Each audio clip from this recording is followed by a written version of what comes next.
के साथ भेंट करते हैं, एक एक घर घर जाके सर्वे करते हैं। तो मैं उसके बारे में आपको एक सूक्ष्म परिचय प्रस्तुतिकरण के माध्यम से देना चाहूँगी।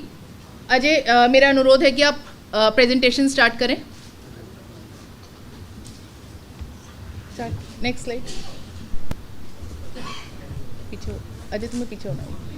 तो सेंसस क्या होता है? सबसे पहले अगर हम बात करें सेंसस के विषय में, सेंसस होता है जनसंख्या की गणना। लेकिन क्या हम केवल जनसंख्या की गणना करते हैं?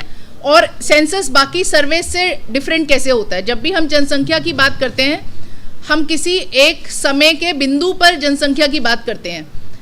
तो जिस पूरी प्रक्रिया की हम बात कर रहे हैं, इसका जो टाइम स्टैम्प है ये है 00 आवर्स ऑफ 1 मार्च 2027।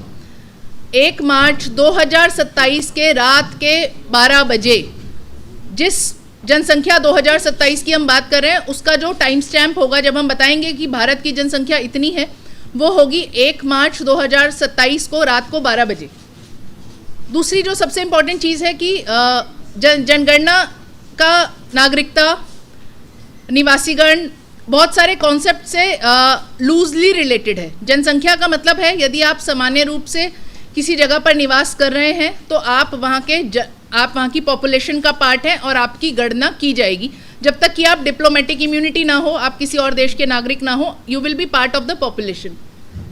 टेरिटरी की बात करते हैं। टेरिटरी मतलब आपका जो क्षेत्र है उसको हम फ्रोजन करते हैं।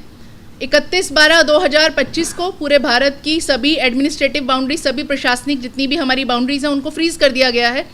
उसका कारण ये होता है कि जब जनसंख्या कंप्लीट होती है तो आप राजस्व, ग्रामवार, वार्डवार डेटा पब्लिश करते हैं, और अगर इस बीच कोई भी बाउंड्री चेंज होती है तो हमारे लिए वो कंटिन्यूअस डेटा देना बहुत मुश्किल हो जाएगा। तो 31/12/2025 से लेकर 31/3/2027 तक पूरे देश की समस्त राजस्व इकाइयाँ, समस्त प्रशासनिक इकाइयाँ फ्रीज कर दी गई हैं। ना कोई तहसील बनेगी, ना कोई राज्य बनेगा, ना कोई राजस्व ग्राम बनेगा, ना कोई नया कोई प्रशासनिक खंड बनेगा। फिर हम बात करते हैं जनगणना बाकी सभी सर्वे से डिफरेंट कैसे। आप लोग कहेंगे कि बहुत सारे सर्वे होते रहते हैं, फिर हम जनगणना क्यों करते हैं? जनगणना ही एकमात्र ऐसा ऑपरेशन है जो यूनिवर्सल है। हम हर आम नागरिक तक, हम हर व्यक्ति तक पहुंचकर उसकी गणना करते हैं।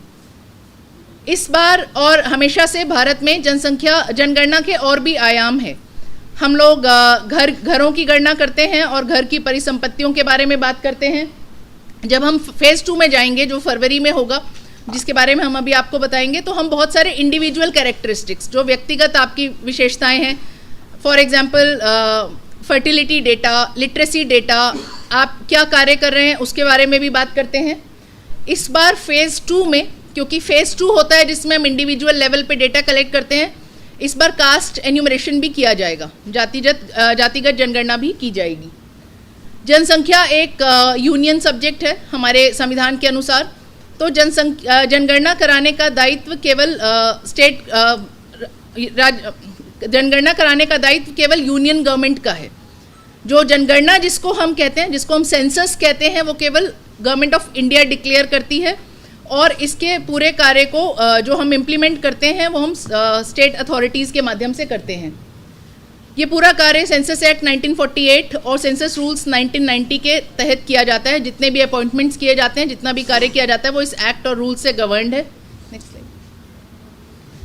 जो जनसंख्या हम करने जा रहे हैं वो 8वीं होगी आज़ादी के बाद, और 16वीं हमारी 1872 से जो सीरीज़ चल रही है उसका पार्ट होगी।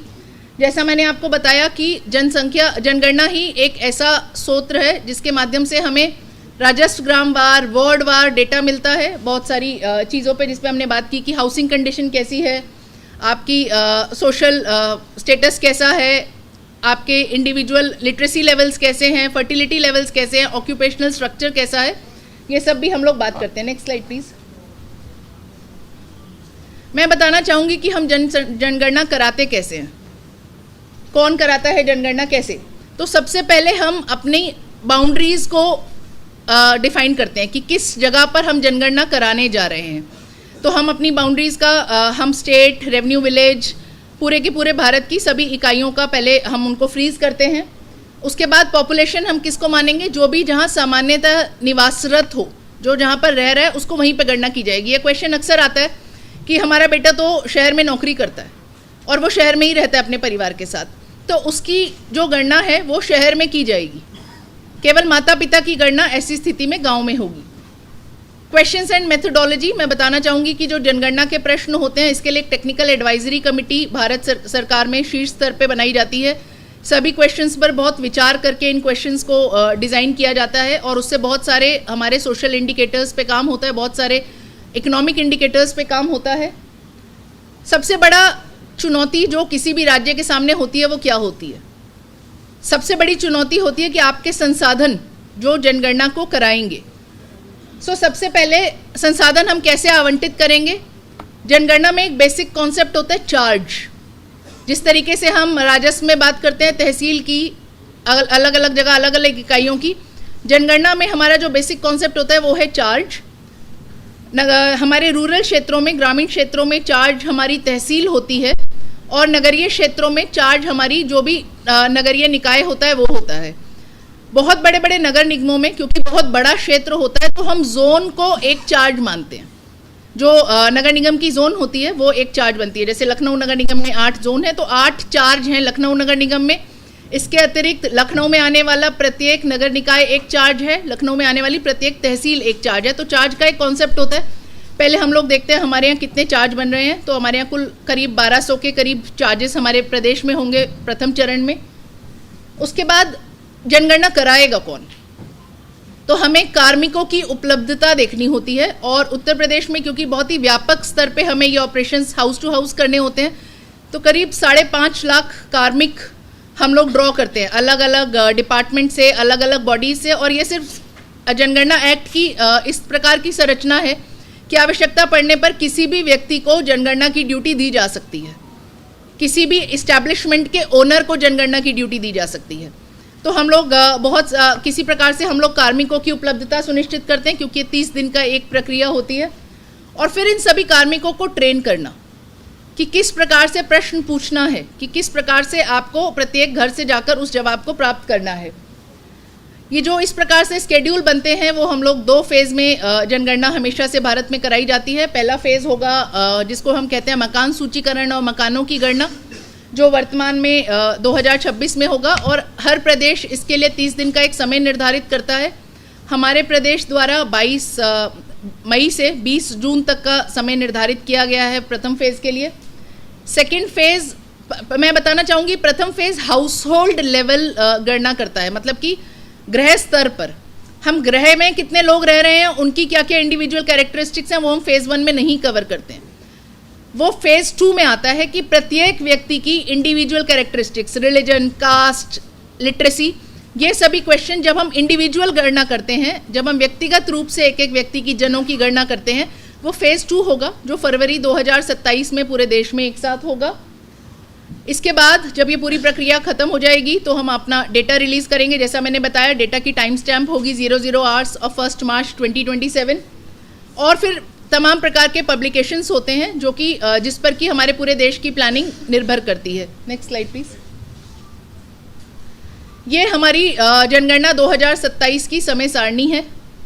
हमने 31/12/2025 को अपनी बाउंड्रीज़ को फ्रीज़ किया है।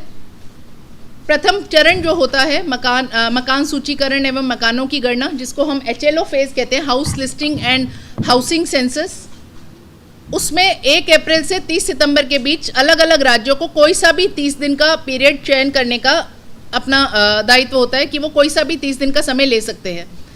उत्तर प्रदेश राज्य में जनगणना संचालन समिति, जिसका नेतृत्व माननीय मुख्य सचिव महोदय करते हैं, उनके द्वारा और बहुत सारे विभागों के परामर्श के आधार पर उस समिति ने यह निर्णय लिया कि हम 22 मई से 20 जून तक अपनी मकान सूचीकरण की प्रक्रिया को पूर्ण करेंगे। इसी प्रक्रिया से 15 दिन पहले आम जनों के लिए स्वगणना की सुविधा उपलब्ध होगी, जिस पर अभी हम विस्तार से चर्चा करेंगे। फेज़ 2 होगा हमारा 9 फरवरी से 28 फरवरी 2027 के बीच में, जिसमें एक एक व्यक्ति की गणना होगी। उस पर पुनः आप लोगों से एक बार वार्ता होगी। एक इम्पॉर्टेंट पब्लिकेशन जो इस बीच हम लोग कंपाइल करेंगे वो होता है जिला जनगणना हस्तपुस्तिका, उस पर भी काम होता है। फिर से मैं बताना चाहूँगी कि 1 मार्च 2027 की रात को 12 बजे जो होगा वो हमारी जनगणना का टाइम स्टैम्प होगा और इस दौरान कोई भी प्रशासनिक इकाई की सीमाओं में परिवर्तन नहीं किया जाता है। Next slide please. ये हमारी उत्तर प्रदेश की जनगणना की संरचना है। भारत सरकार के प्रतिनिधि के रूप में भारत सरकार के स्तर पे ये कार्य का पूर्ण नेतृत्व रजिस्ट्रार, महारजिस्ट्रार द्वारा किया जाता है, भारत के महारजिस्ट्रार द्वारा। उनके प्रतिनिधि के रूप में उत्तर प्रदेश स्तर पे ये कार्य मेरे द्वारा संचालित किया जाता है। स्टेट में एक नोडल डिपार्टमेंट बनाया जाता है जो कि हमारे प्रदेश में सामान्य प्रशासन विभाग है। यहाँ पे हमने लिखा है GAD, जनरल एडमिनिस्ट्रेशन डिपार्टमेंट।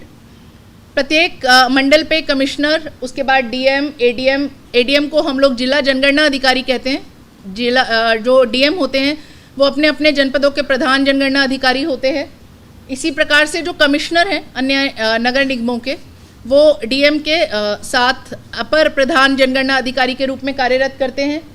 क्योंकि ये डिजिटल जनगणना है तो इस बार हम लोगों ने DIO NIC को भी नोटिफाई कराया, अधिसूचित कराया है। जिला पंचायती राज अधिकारी को कि हमारी प्रत्येक पंचायत तक जनगणना की प्रक्रिया को सफल रूप से संचालित किया जा सके, उनको भी अधिसूचित किया गया है। और जिला अर्थ एवं संख्या अधिकारी को भी अधिसूचित किया गया है DM के सहयोग के लिए। अधिकांश प्रगणक क्योंकि टीचर्स होते हैं तो BSA को भी नोटिफाई कराया जाता है, जो हमारे बेसिक शिक्षा अधिकारी होते हैं।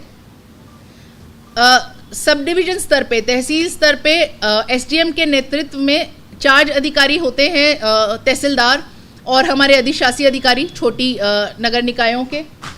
और म्यूनिसिपल कॉर्पोरेशन के स्तर पे जो हमारे जोनल ऑफिसर होते हैं वो चार्ज अधिकारी के रूप में कार्य करते हैं। ये एक जो चीज़ मैंने आपसे कही है उनके जो डेजिग्नेशंस होते हैं उसको हम लोगों ने लिखा है। Next slide please. ये हमारे प्रदेश की एक ये स्लाइड हम लोग आपको, ये सारी प्रेजेंटेशंस हम लोग आपके साथ शेयर कर देंगे। हमारी 75 जनपद डिस्ट्रिक्ट्स में 350 तहसील, और ये इस प्रकार से हमारी पूरे प्रदेश की संरचना है। जिस चार्ज की हम बात कर रहे थे, हम 1195 चार्जेस में, जो भारत में सबसे अधिक है, उसमें हम जनगणना कराने जा रहे हैं। हम लोगों ने अच्छा, मैं ये भी बताना चाहूँगी कि जनगणना में हमने कार्मिक की बात कर ली, हमने समय की बात कर ली। धरती पे क्या होगा, कैसे हम लोग डिसाइड करेंगे कि कौन कहाँ जाएगा। पूरे प्रदेश को एक ग्रिड में बांटा जाता है। ग्रिड के छोटे छोटे खंड बनाए जाते हैं, जिसको भी हम एक्सप्लेन करेंगे। उनको हम कहते हैं गणना ब्लॉक या मकान सूचीकरण ब्लॉक। दोनों एक ही चीज़ है। पहले फेज़ में उनको मकान सूचीकरण ब्लॉक कहते हैं, दूसरे फेज़ में उसको गणना ब्लॉक कहते हैं। ये गणना ब्लॉक 120 से 180 घर के करीब होते हैं। इनमें करीब 800 से 1000 के बीच में हम लोग पॉपुलेशन रखते हैं। 800 हम लोगों ने अपर लिमिट रखी है। पूरा प्रदेश ऐसे प्रखंड में बांटा जाता है और इस बार ये कार्य डिजिटली किया गया है। ये पोर्टल के माध्यम से इन सबकी ज्योग्राफिकल बाउंड्रीज बनाई गई हैं, सबकी बाउंड्री को टैग करके बनाया गया है। ऐसे हमारे प्रदेश में 3,90,000 गणना ब्लॉक बने। और मैं ये भी बताना चाहूँगी बहुत हर्ष के साथ कि हमारे प्रदेश की प्रशासनिक व्यवस्था ने ये कार्य बहुत कम समय में 1 महीना पहले पूरा कर लिया। हमारा ऑपरेशन स्टार्ट होगा 22 मई से और 20 अप्रैल तक हमारे सभी जनपदों ने ये जो गणना ब्लॉक के चिन्हांकन का कार्य था, सीमांकन का कार्य था, इसको पूर्ण कर लिया था पोर्टल पे ज्योग्राफिकली डिजिटली। हम लोग 5 लाख कार्मिकों को इस कार्य के लिए सम्मिलित करेंगे, ये हम आपसे डिस्कस कर चुके हैं। ये एक प्रथम चरण का छोटा सा रोड मैप है। हम लोग निरंतर इस पे प्रशासनिक अधिकारियों के साथ वार्ता करते रहे हैं। बहुत सारी छोटी छोटी बैकग्राउंड में जो चीज़ें चलती रहती हैं। आज जब हम आपसे मिल रहे हैं तो मैं चाहूँगी कि आप लोग लार्जली वो जो बैंगनी कलर का डब्बा है उस पर फोकस करें कि आज हम वहाँ उस स्थिति में हैं और हम सेल्फ एन्यूमरेशन स्वयगणना शुरू कराने जा रहे हैं। जो बैंगनी कलर का डब्बा है वो 3 चीज़ों के बारे में बात करता है कि पहले हम अपनी ग्रिड पूरी कर लें, कंप्लीट क्रिएशन ऑफ HLBs, जो हमारे मकान सूचीकरण खंड हैं उनका हम सीमांकन चिन्हांकन पूरा कर लें, वो हम पूरा कर चुके हैं। Training of enumerator and supervisor SDM को करानी है, SDM के नेतृत्व में जिलाधिकारी को करानी है। वो कार्य वर्तमान में प्रक्रियाधीन है। हमारी 10 मई तक पूरे प्रदेश में सारी ट्रेनिंग्स कंप्लीट हो जाएंगी। और तीसरा पब्लिसिटी। अब क्योंकि हमने सारी तैयारी पूरी कर ली है तो अब आपके माध्यम से और विभिन्न माध्यमों से हम आमजन को बताना चाहते हैं कि आपको प्रिपेयर करना है, हम आपके घर आने वाले हैं या आपकी सहभागिता का समय अब शुरू हो रहा है। अगले 2 फेजेस बड़े इंपॉर्टेंट हैं। स्वयगणना, जिस पे अभी हम 2 मिनट आपका विस्तार से समय लेंगे, और house listing operations. House listing operation वो समय होगा जब हम एक एक घर जाएंगे कि एन्यूमरेटर प्रत्येक घर पे जाता है, क्वेश्चन पूछता है, उनका डेटा फ्रीज करता है। आगे बढ़िए। ट्रेनिंग एक बहुत महत्वपूर्ण चरण होता है पूरे प्रक्रिया में जनगणना का। हम लोग शुरू करते हैं, सबसे पहले पूरे देश में कुछ राष्ट्रीय स्तर के ट्रेनर्स का चयन किया जाता है। हमारे जनगणना निदेशालय से कुछ लोग गए, 8 नेशनल ट्रेनर बन के आए। फिर उन लोगों ने मास्टर ट्रेनर्स यहाँ पर आकर, हमने सभी जनपदों से कुछ लोगों को बुलाया और उनको बताया कि आप हमारी टीम का हिस्सा है, हम आपसे 15 महीने का कमिटमेंट ले रहे हैं, क्योंकि 15 महीने का कार्य है। और बहुत अच्छे सहयोग के साथ हमारे मास्टर ट्रेनर्स यहाँ पे SIHFW में हमने प्रशिक्षण किया, वो लोग यहाँ पे प्रशिक्षण प्राप्त करके गए। उसके बाद उन मास्टर ट्रेनर्स ने जिला मुख्यालय पर फील्ड ट्रेनर्स को प्रशिक्षित किया। तो इस प्रकार से हमारे कुल 7000 फील्ड ट्रेनर बने। यही फील्ड ट्रेनर और मास्टर ट्रेनर मिलकर आज की तारीख में प्रत्येक छोटी छोटी जगहों पर, तहसील स्तर पे, नगर निकाय स्तर पर हमारे जो एन्यूमरेटर और सुपरवाइज़र हैं उनकी ट्रेनिंग करा रहे हैं। यहाँ 6 मई लिखा है, अधिकतम 10 मई तक हमारा ये सभी कार्य पूर्ण हो जाएगा। गणना ब्लॉक दिखता कैसे है? गणना ब्लॉक ऐसे दिखता है। हमारा गणना ब्लॉक ऐसा नहीं है कि चौकोर होता है, क्योंकि हमें कहीं ना कहीं नदी जा रही है तो नदी को सम्मिलित करना पड़ता है, हाईवे जा रहा है तो हाईवे को सम्मिलित करना पड़ता है, मतलब हाईवे को हम पार नहीं करते हैं। गणना ब्लॉक एक ऐसे छोटे से खंड को कहते हैं जो कि एक प्रगणक चलकर पूरा देख ले, चलकर। तो छोटा सा एक खंड होता है जो कि हम एक प्रगणक को आवंटित करते हैं और इसकी 700 से 800 तक पॉपुलेशन होती है। हम कई बार ये मानकर चलते हैं शहरों में बहुत सारे अपार्टमेंट खाली हैं तो थोड़ा बड़ा गणना ब्लॉक उसको देते हैं, क्योंकि अधिकांश घर बंद पाए जाते हैं या अभी खाली होते हैं। ऐसे हम लोग पोर्टल के माध्यम से इसका चिन्हांकन करते हैं। पोर्टल के माध्यम से ये कार्य प्रत्येक सेंटीमीटर उत्तर प्रदेश की भूमि का किसी न किसी गणना ब्लॉक में होगा। अगर गैर आबाद गाँव है तो भी गणना ब्लॉक होगा। मैं अपने मीडिया बंधुओं के साथ ये भी रोचक तथ्य शेयर करना चाहूँगी जो स्लाइड पे नहीं लिखा है, कि जनगणना ही वो प्रक्रिया है जिसमें एक राजस्व ग्राम आबाद और गैर आबाद डिक्लेयर होता है। अगर 0 पॉपुलेशन है तो वो गैर आबाद डिक्लेयर हो जाएगा, परंतु अगर वो पहले से गैर आबाद चल रहा है तो भी हम वहाँ जनगणना करने जाएंगे, और अगर 5 लोग क्या 1 लोग भी अगर वहाँ रहता हुआ पाया गया तो हम उसको आबाद डिक्लेयर करेंगे। तो ये बहुत इंपॉर्टेंट प्रोसेस होता है, इसलिए उत्तर प्रदेश की भूमि के प्रत्येक सेंटीमीटर को एक गणना ब्लॉक में बांटा जाता है। ये आपके सामने एक डेमोन्स्ट्रेशन है कि किस तरीके से बांटा गया है। Next slide please. उसके बाद भी जब प्रगणक अपने क्षेत्र में जाता है तो वो एक लेआउट मैप बनाता है जिसको वो नजरी नक्शा कहते हैं। उसकी समझ के हिसाब से मैंने आपको ज्योग्राफिकल नक्शा दे दिया, लेकिन मैं अपनी समझ के हिसाब से कि आगे जाकर राइट टर्न पे 4 घर हैं, फिर वहाँ से लेफ्ट टर्न पे 4 घर है, मैं अपनी समझ के हिसाब से फिर भी एक नजरी नक्शा बनाऊंगी। मैं आपको ज्योग्राफिकल मैप भी दूंगी, मैं आपके जो ऐप है उसमें आपका पूरा क्षेत्र चयनित होकर भी आएगा, फिर भी आपको एक लेआउट मैप बनाने की सुविधा है। चार्ज किसको कहते हैं, इस पर हमने विस्तार से बात की है। हमारे यहाँ 1200 चार्ज हैं। कुल मिलाकर ये समझ लीजिए कि ग्रामीण सभी तहसीलें 350, समस्त हमारे छोटे बड़े नगर निकाय और जो हमारे नगर निगम है उसकी जोन्स, ये कुल मिला के फर्स्ट फेज़ में जब हम जा रहे हैं तो हम 1200 चार्जेस की बात कर रहे हैं। मैं एक छोटी सी चीज़ यहाँ बताना चाहूँगी, क्योंकि हो सकता है आपके मन में ये प्रश्न आए कि जब हम फर्स्ट फेज़ में जाते हो तो हम हाउस लिस्टिंग ऑपरेशन करते हैं, घरों की गणना करते हैं, जिसका मतलब ये है कि हम किसी भी हमारे बहुत सारे ऐसे क्षेत्र होते हैं जहाँ पे सिविलियन एन्यूमरेटर को, आम नागरिक को जाना मना होता है, हमारे देश की सुरक्षा के कारणों से या बहुत सारे कारणों से, जेल हो गई फॉर एग्जाम्पल, कि बाहर का एन्यूमरेटर नहीं जाता है। तो फर्स्ट फेज़ में हम उसको स्पेशल चार्ज मानकर, हमें वहाँ की फैसिलिटीज़ पहले से पता है, हम उसकी गणना नहीं करते। सेकेंड फेज़ में उसकी भी गणना होगी, उसके भी अंदर हम जाएंगे, उन्हीं के एक आदमी को ट्रेन करके उससे डेटा प्राप्त करेंगे और इंडिविजुअल डेटा हम कलेक्ट करेंगे। फर्स्ट फेज़ में हम किसी भी डिफेंस इस्टेब्लिशमेंट, इन सभी क्षेत्रों को हम स्पेशल चार्ज कहते हैं। फर्स्ट फेज़ में हम स्पेशल चार्जेस को नहीं टच करते हैं। ये हमारे देश की सुरक्षा से जुड़ा हुआ प्रश्न है, आपको सिर्फ जानना चाहिए। स्लम एक ऐसा कॉन्सेप्ट है, कहाँ से आता है? स्लम का जो कॉन्सेप्ट है, slum is also a largely जनगणना कॉन्सेप्ट। हमें पता है स्लम क्या होती है, उसकी एक डेफिनेशन भी है 1956 के एक्ट में। बट जनगणना के पर्पज़ से अगर आपको दिख रहा है कि कहीं 50-60 घर बने हुए हैं जिनमें की भौतिक सुविधाएं नहीं हैं और वो कच्चे स्ट्रक्चर्स में रह रहे हैं, तो हम उसको एक अलग गणना ब्लॉक बनाते हैं। और स्लम की जो ईबी होती है, उसको स्लम का जो गणना ब्लॉक होता है वो हमेशा अलग बनाया जाता है। ऐसा नहीं है कि बिल्डिंग के साथ में स्लम है तो बिल्डिंग और स्लम को एक गणना ब्लॉक बना दिया। अच्छा, और एक ये भी बताना चाहूँगी कि स्लम केवल नगरीय क्षेत्रों में बनाए जाते हैं, क्योंकि ग्रामीण क्षेत्रों में इतनी व्यापक स्तर पे लोग ऐसे रह रहे हो ऐसा नहीं पाया जाता है। तो अर्बन एरियाज़ में स्लम का जो कॉन्सेप्ट आता है, जो स्लम की फिगर्स आती हैं, वो भी जनगणना के माध्यम से आती हैं। आगे बढ़िए। एन्यूमरेटर और सुपरवाइज़र मोटा मोटा आपको समझ में आ गया होगा, वो व्यक्ति जो जनगणना करने जाएगा। एन्यूमरेटर को हम लोग प्रगणक कहते हैं और जो सुपरवाइज़र होता है उसको पर्यवेक्षक कहते हैं। 6 एन्यूमरेटर पे 1 पर्यवेक्षक होता है और पर्यवेक्षक की ये दायित्व होता है कि वो अपने क्षेत्र में गुणवत्ता और यदि कोई कठिनाई उत्पन्न होती है तो उसको मीट करे। Next slide please.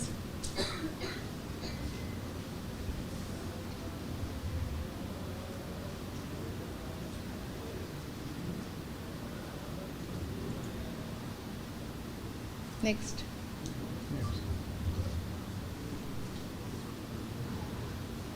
वहाँ से वो हो गया।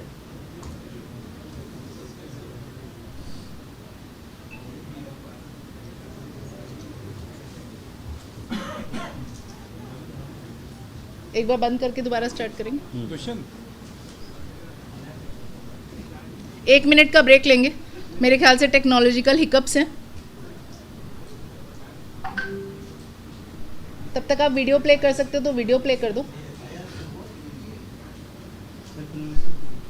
सेल्फ एन्यूमरेशन का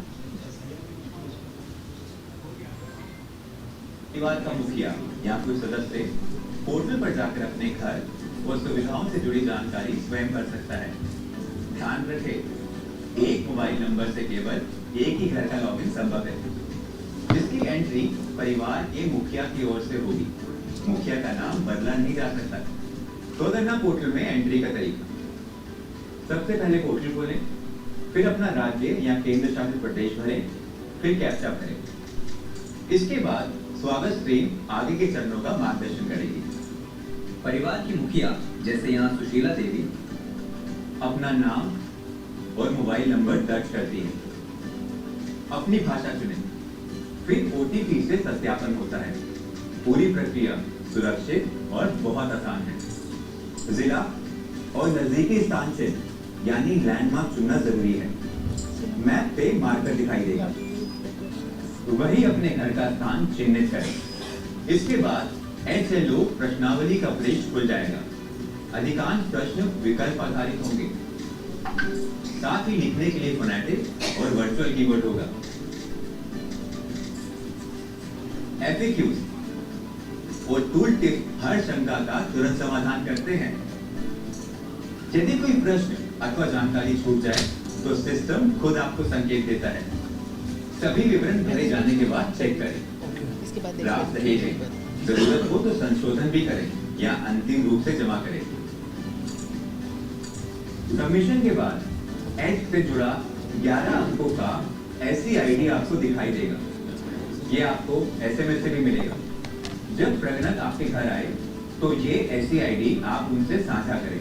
आपकी दी गई सही जानकारी से हमारा देश सिर्फ मजबूत ही नहीं बनता, बल्कि उसकी वास्तविक तस्वीर भी सामने आती है। परिवार का मुखिया या कोई सदस्य पोर्टल। एक बार PPT ट्राई करिए।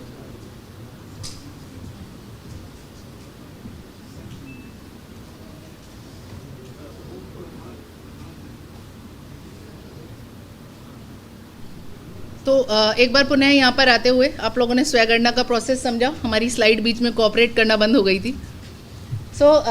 कुछ बेसिक कॉन्सेप्ट हैं, जैसे ये सिर्फ मैं आप लोगों की जानकारी के लिए बता रही हूँ। 4 मुख्य बेसिक कॉन्सेप्ट हैं, स्लाइड के बिना ही बता देते हैं। प्रीमाइसिस बिल्डिंग, जनगणना मकान, जनगणना परिवार। प्रीमाइसिस मतलब प्रांगण। एक प्रांगण हो सकता है, जैसे ये प्रांगण है, इसमें 4 अलग अलग भवन हैं। बिल्डिंग मतलब भवन। एक भवन में बहुत सारे जनगणना मकान हो सकते हैं कि हर फ्लोर पे एक अलग घर है। मकान का मोटा मोटा एस्टिमेशन होता है अलग, अगर उसकी अलग एंट्रेंस है तो वो एक अलग मकान समझा जाएगा। ऐसा भी हो सकता है, आप अपार्टमेंट्स में देखेंगे आगे एक परिवार रह रहा है और पीछे सर्वेंट क्वार्टर्स में अलग एंट्रेंस के माध्यम से एक और परिवार रह रहा है। परिवार का आशय कॉमन किचन से है। अगर आप एक किचन से खाना खाते हैं तो आप एक परिवार हैं, जनगणना परिवार। बहुत जगह हम लोग देखते हैं कि एक ही घर में 2 भाइयों की फैमिलीज अलग अलग खाना बना रही हैं, तो एक जनगणना मकान 2 जनगणना परिवार। ये हमारे बेसिक कॉन्सेप्ट होते हैं, हम परिवार के स्तर पे जाके गणना करते हैं। बहुत बार ये ऐसा शहरों में देखते हैं कि एक ही घर है, ऊपर किराएदार भी रह रहा है, फिर एक और कोई पेइंग गेस्ट भी रह रहा है। इसमें मैं सिर्फ इतना बताना चाहती हूँ कि जो इंस्टीट्यूशनल हाउस होल्ड्स होते हैं, हमारे कुछ संस्थागत परिवार होते हैं, जैसे कि police officers mess, training institution, paying guest, ये सभी एक ही किचन से खाना खा रहे हैं, तो ये एक संस्थागत परिवार है। ठीक है, आगे बढ़िएगा। स्वयंगणना का प्रोसेस आपने देखा अभी, बस मोटा मोटा एक हम पोर्टल पे जाते हैं, अपनी लैंग्वेज को चयनित करते हैं, अपने मोबाइल नंबर के माध्यम से अपनी लोकेशन लेके आप ये सारे क्वेश्चंस पोर्टल पे फिल कर सकते हैं। आपको एक आईडी मिलेगी। आईडी का क्या करना है? एनीबडी क्या करेंगे आईडी का? क्यों बताना है? इसलिए कि मैंने आपसे फर्स्ट बार बोला कि हम जो भी जनगणना का आंकड़ा शेयर करते हैं वो ज्योग्राफिकल टेरिटरी वाइज होता है। मुझे कहीं ना कहीं आपको ज्योग्राफिकली पिन करना होगा। ऐसा नहीं हो सकता आपने स्वयंगणना कर दी एंड दैट्स इट। मुझे आपको बताना होगा कि आप कौन से राजस्व ग्राम में रह रहे हैं, कौन से वार्ड में रह रहे हैं, कौन से गणना ब्लॉक में रह रहे हैं। तो एन्यूमरेटर आपके घर आएगा, आपसे वो आईडी लेगा। एन्यूमरेटर के सामने जब आप एन्यूमरेटर को आईडी देंगे, आपके पास 3 विकल्प हैं। आप उसको कहें जैसा मैंने भरा वैसे भर दो, आप उसको कहें इसको संशोधित कर दो, मेरे से गलत हो गया था एक क्वेश्चन, या आप उसको कहेंगे इसको छोड़ो, ये तो मैंने ऐसे ही हाथ साफ करने के लिए भर लिया था, एक नया भर दो। ठीक है, तो तीनों विकल्प हमारे जो परिवारजन हैं उनके पास ओपन है। Next slide please. ये यू कैन रन दिस। ये आप देख चुके हैं कि हमारे पोर्टल का लॉगिन है। अभी वर्तमान में अगर आप लॉगिन करेंगे तो कहेगा उत्तर प्रदेश की गणना 7 तारीख से शुरू होगी। ठीक है, नेक्स्ट स्लाइड। ये क्वेश्चंस हैं, क्वेश्चंस आपने अलग से लगाए। ये हमारे क्वेश्चन होंगे 34 इस प्रकार के प्रश्न होते हैं जिस पे हम लोग डेटा कलेक्ट करते हैं। Next slide please. ठीक है, ये कुछ भौतिक सुविधाओं के बारे में हम लोग बात करते हैं।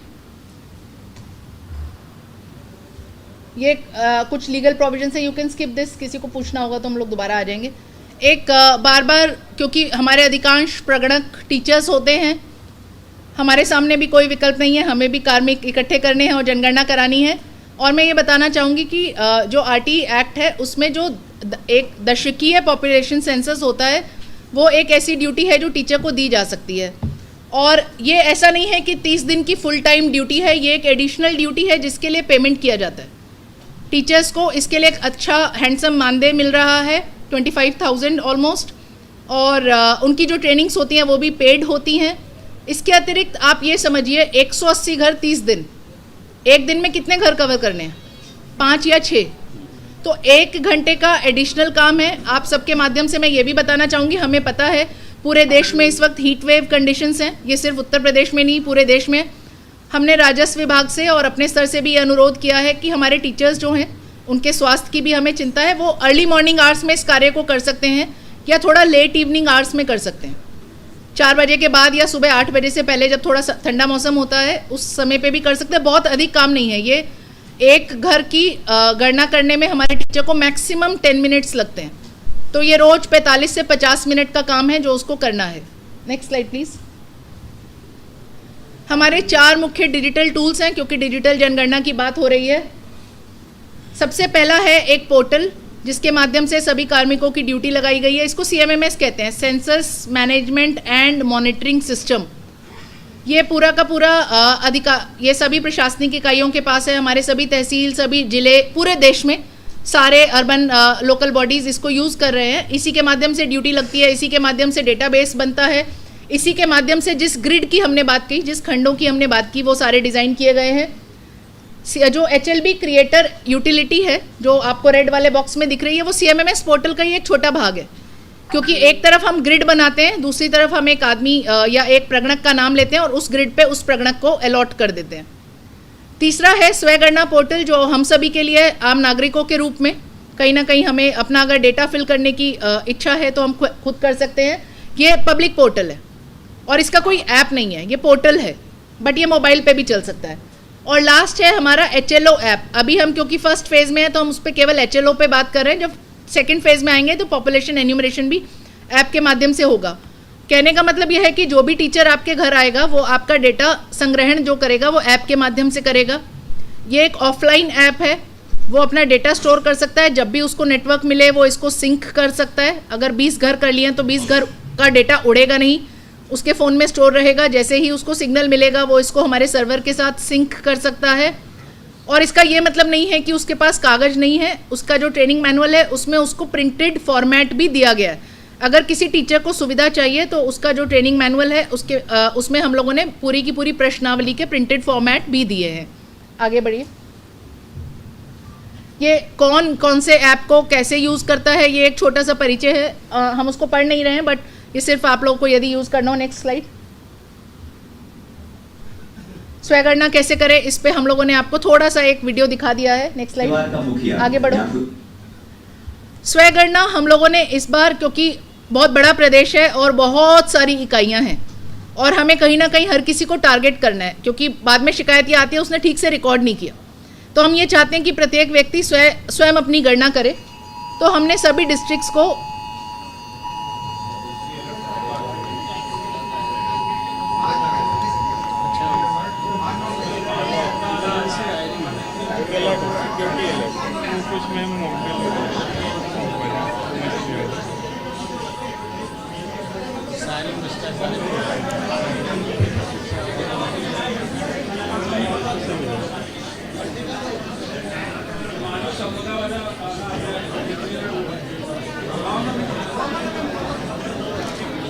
ओके, मीडिया बंधु थैंक यू। ये एक्चुअली अलर्ट मैसेज ही आया था और मैम से मैं अनुरोध कर दूंगा कि कंटिन्यू करें। Thank you ma'am. Uttar Pradesh में सभी विषमताओं के बाद भी हम लोग जनगणना कराएंगे और आप लोग के सहयोग से कराएंगे, तो आपका सहयोग अपेक्षित है।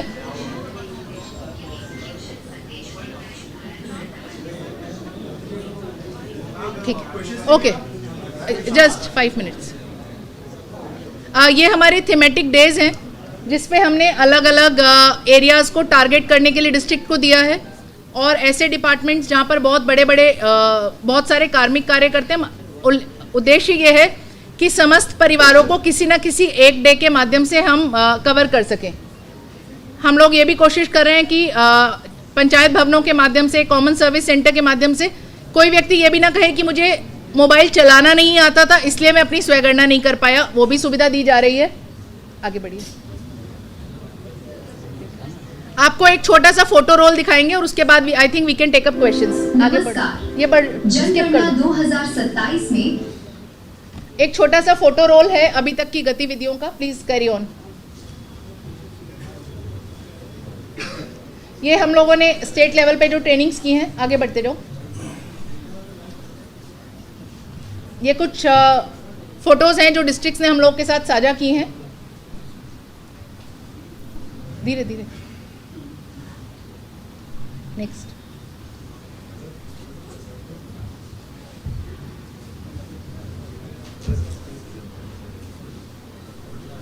बढ़ते जाओ।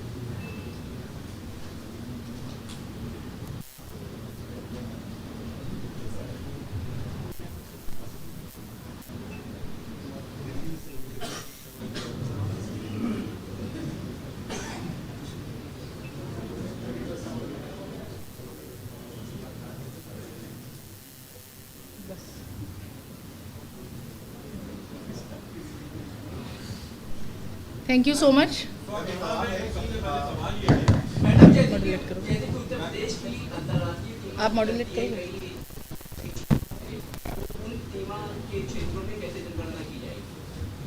आपका क्वेश्चन क्या है? सीमावर्ती जनपदों में कैसे जनगणना की जाएगी जो 7 जनपद इंटरनेशनल बॉर्डर्स में भी आपको मैं बताना चाहूँगी, मैंने इंटरनेशनल बॉर्डर वाली डिस्ट्रिक्ट में सर्व भी किया है, पीलीभीत में। हमारी इंटरनेशनल बॉर्डर तक की जो हमारी जितनी भी भूमि होती है हमारे प्रदेश की, वो किसी न किसी राजस्व ग्राम के नक्शे में होती है। हमारी जो बेसिक इकाई है जनगणना की वो राजस्व ग्राम है। तो अगर इंटरनेशनल बॉर्डर्स भी है उससे कोई फ़र्क नहीं पड़ता है। सब बहुत सारी स्टेट्स में इंटरनेशनल बॉर्डर है। हमारी जो ऑपरेटिंग इकाई है वो राजस्व ग्राम है। अगर छोटा राजस्व ग्राम है तो वहाँ शायद 1 गणना ब्लॉक होगा, बड़ा राजस्व ग्राम है तो 4 गणना ब्लॉक है। उस गणना ब्लॉक पे हमारे एन्यूमरेटर की ड्यूटी होगी, जैसे कि बाकी सभी राजस्व ग्रामों में गणना की जाती है उसी प्रकार से इंटरनेशनल बॉर्डर पे की जाएगी। एक क्वेश्चन करके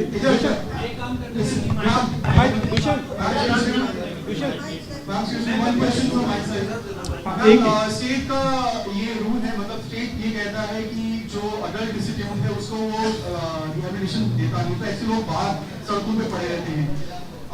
आपके इस पूरे कैंपेन में ये लोग कैसे इनको इन्वॉल्व करेंगे? दूसरा, जो ऑर्फनेज में बच्चे हैं उनके लिए क्या इन्वॉल्वमेंट का प्रोसेस रहेगा? और तीसरा मैम, ये जो लोग मिसिंग होते हैं, परिवार जो कहता है कि हमारे यहाँ से लोग मिसिंग हैं, अगर वो 7 साल से ज्यादा मिसिंग है तो क्या आप अपने फॉर्म में उनको डेड घोषित करेंगे या उनको आप मिसिंग के तौर पे रिकॉर्ड करेंगे अपने इस कैंपेन में? So you have 3 questions. आपके 3 क्वेश्चन हैं जो आपने बहुत एक साथ मिक्स करके पूछे। नंबर 1 है बेघर लोगों की गणना। प्रथम चरण में हम घरों की, मकानों की गणना कर रहे हैं। बेघर लोगों की भी गणना की जाती है, द्वितीय चरण में की जाती है। द्वितीय चरण में आखिरी दिन 28 फरवरी को शाम को 7 बजे से सुबह के 12 बजे तक ऐसे सभी लोग जो जहां होता है प्रत्येक गणना ब्लॉक में उसको पहले ही चिन्हांकित कर लिया जाता है, ऐसे बेघर लोगों की गणना की जाती है। आपका सेकंड क्वेश्चन है मिसिंग पर्सन्स के बारे में। मिसिंग पर्सन्स एक लीगल कॉन्सेप्ट है। हाँ, जो सेंसस है वो आपकी फैमिली जो रिपोर्ट करती है हम उसी को रिकॉर्ड करते हैं। हम आपसे कोई रिकॉर्ड नहीं मांगते हैं, ना हम किसी लीगल कॉन्फ्लिक्ट में जाते हैं। So missing persons is a legal concept. अगर आपका परिवार आपको परिवार का सदस्य मानता है तो हम काउंट करेंगे, वो नहीं मानता है, आपको डेड मानता है, तो it is up to the family, they have to report. और आपका थर्ड क्वेश्चन क्या था? Orphanages will be covered as part of normal, मतलब जैसे कि हम घरों में जाते हैं वैसे ही वो संस्थागत परिवार मानते हुए ऑर्फनेजेस को कवर किया जाता है।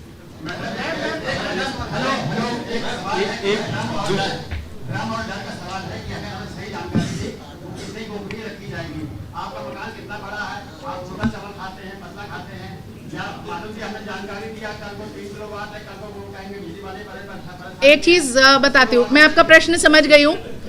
ये बहुत बढ़िया प्रश्न है। मैं सिर्फ इतना बताना चाहती हूँ कि जनगणना में आप जो भी सूचना देते हैं वो गवर्नमेंट टू गवर्नमेंट भी कभी शेयर नहीं होती। जनगणना में आपने जो व्यक्तिगत सूचना दी, एक बार आपका शेड्यूल भर गया तो वो गोपनीय है, वो कभी शेयर नहीं होता। कभी गवर्नमेंट टू गवर्नमेंट भी आप देखेंगे, हमें ये पता होता है कि किस गांव में कितने घर हैं जिनके पास शौचालय नहीं है, लेकिन हम कभी लिस्ट नहीं देते हैं क्योंकि वो लिस्ट कॉन्फिडेंशियल होती है। इसी प्रकार से आपने कहा 16 किलोवाट या 20 किलोवाट, जो कि हम पूछ नहीं रहे हैं, इट इज़ एंटायरली गोपनीय।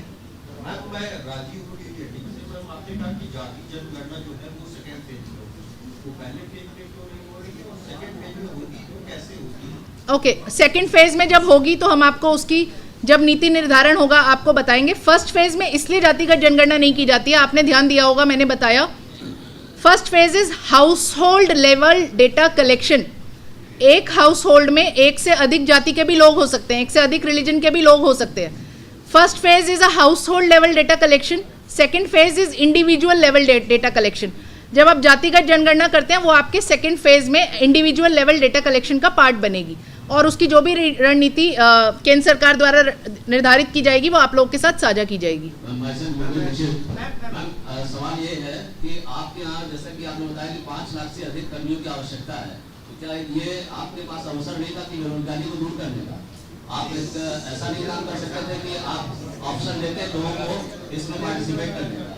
आई थिंक ये पॉलिसी लेवल डिसीजन है, और मैं यहाँ पर जनगणना की जो संरचना मुझे बनाकर दी गई है उसको इम्प्लीमेंट करने के लिए हूँ। So I do not think I need to elaborate on that question. चुनावी समर में आया इंडिया का महासर्वे, विधायकों का रिपोर्ट कार्ड, जनता जनार्दन देगी नंबर, टिकट से पहले भरोसे की बाजी, 5 साल के इम्तिहान का परिणाम, काम या सिर्फ वादों का जंजाल। आप अपने विधायक को फिर देना चाहेंगे एक और मौका?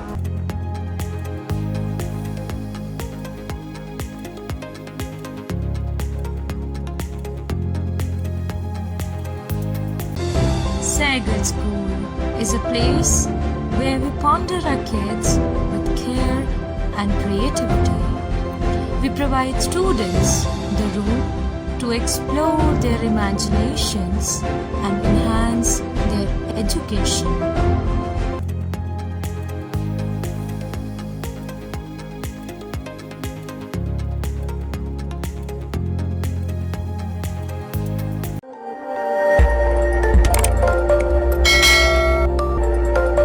खबर आपकी, नजर हमारी।